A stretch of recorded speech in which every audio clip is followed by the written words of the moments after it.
So I have some good news and bad news about LinkedIn ads.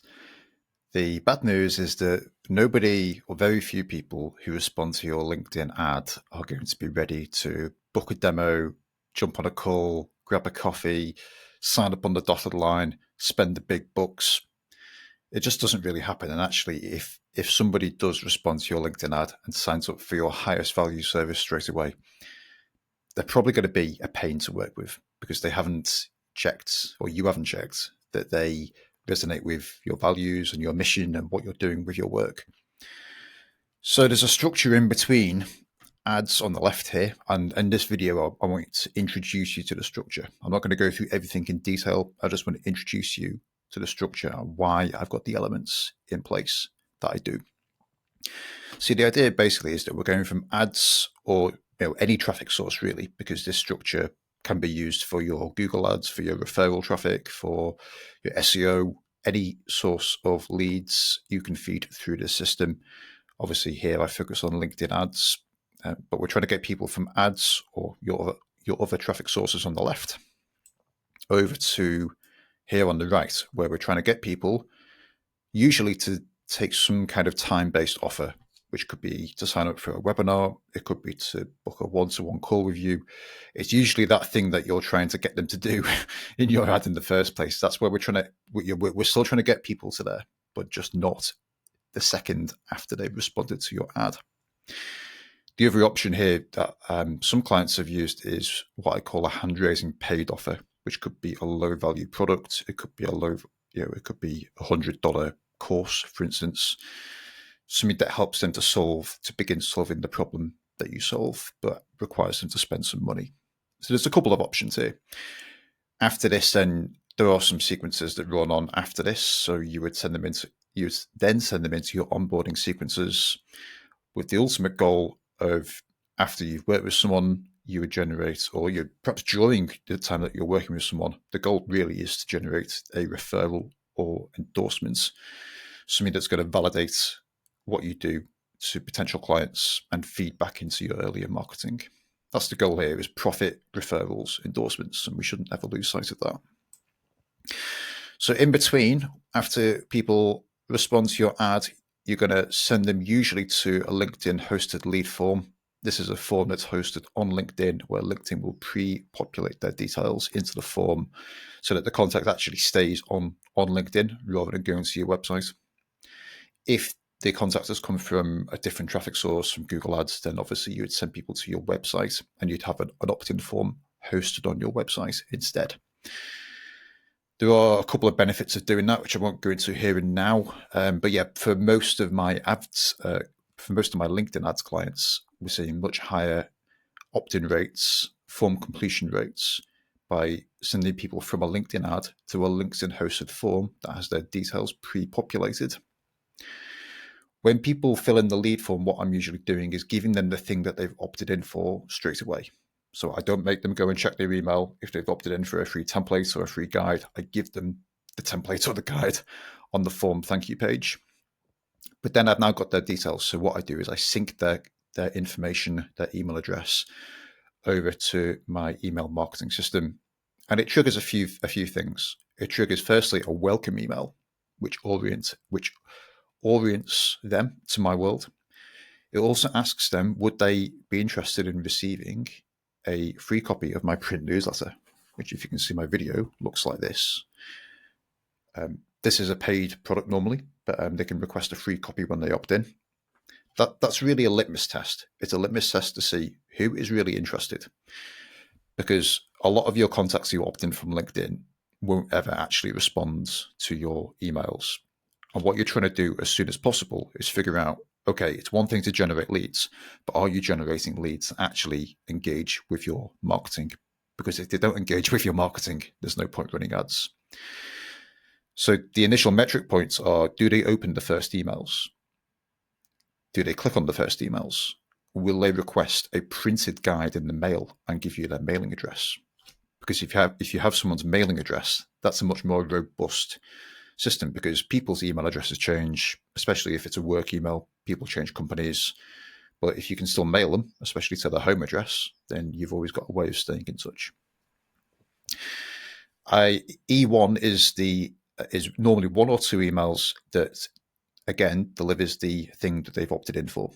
And if they filled in a LinkedIn hosted lead form, they might have already downloaded this, but I also send them an email with it on the assumption that most people, even if they download it, they're not really going to read it, especially if they've been on LinkedIn.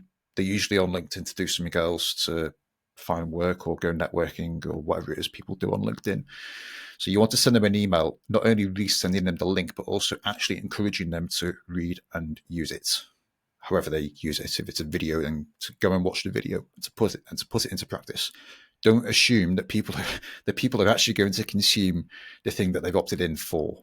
It just doesn't always happen. So you want to have one or two emails, and these emails that you send straight away should be good enough, helpful enough to the recipient for them to print it out and keep near their desk. After that initial email, you want to start telling them your story.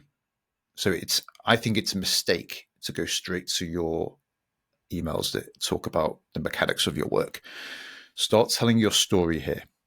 So this core, what I call the core story sequence, the minimum viable product is one email that tells them your most pivotal, most vulnerable story that has led you to where you are today. That's the minimum you can do. I actually have 10 emails in this sequence that tell stories illustrating my understanding of the problem, that tell stories illustrating the key insights people need to understand, and then demonstrating the outcome that I provide and my vision for the future. So I actually have more stories in here. The more you can lean into your story, the more your story has this magnetizing effect of pulling the right people towards you and repelling people who do not share your values. So the right people, even if you share more of your story and you take more time to tell it here, the right people will be attracted to that. The wrong people will be pushed away. And that's what you want, because you only want to have the right people taking up your precious time to book a one-to-one sales call. By the time someone books a one-to-one sales call, they should not be viewing you as a commodity. They should be viewing you in a category of one. After your core story sequence, I then have a sequence of what I call the pillar principles. This is usually the top 5 ideas that people need to understand about your work. The top 5 misconceptions, the top 5 things that once they understand, they will see how to make a change in their business or their life or however you help them. I have these as both emails and podcast episodes. So if people want to listen, they can listen. If people want to watch, they can watch the video version. Most people actually read, I think, but often people will do a combination of those 3 things. After that, you then add them to your fresh, ongoing content. I get most of my clients to publish something new every fortnight. Often that will be a new podcast episode on the basis that you can repurpose a podcast to written formats and video formats. I often then create this, what I call the greatest hits sequence. So this is an additional sequence that starts sending people your best work from the past. Because as you're producing fresh content, you'll start to build up a lot of gold in the archive. And actually, there's a lot of things that you've published in the past that are still going to be of interest to a new potential client. So you can add people to both of these sequences at the same time. And until they've gone through all of your greatest hits, then they essentially receive more email from you until they've completed this sequence. So that's kind of the idea. Obviously, as people go through this sequence, there are offer points at every step for either your time-based offer or your hand-raising paid offer. If people request your print letter, so in my case, that's a free print newsletter. It could be a free book or a free micro book. It's very easy to publish a 30 or 40 page book on Amazon. However you send out your print letter, you want to include a link to your time-based offer or your hand-raising paid offer. Once you've got their mailing address, you can then start sending them letters and postcards, usually 2 to 4 per year. And again, on those mailings, you want to reiterate your time-based offer. So for me, my time-based offer is my LinkedIn Ads Clarity call. That's a quick overview of the structure. I hope this hasn't been too intimidating. Sometimes I have clients look at this and think, oh, it's quite a lot to do. Actually, there is a minimum viable product where actually you could just have one email in each of these sequences to begin with. And then as you push contacts through the sequences, you can start to gauge, are they engaging with those emails? Are they opening them? Are they clicking on them? Once you start to see those engagement stats, that gives you a solid business case for either writing more emails in each sequence or for paying someone to do it for you.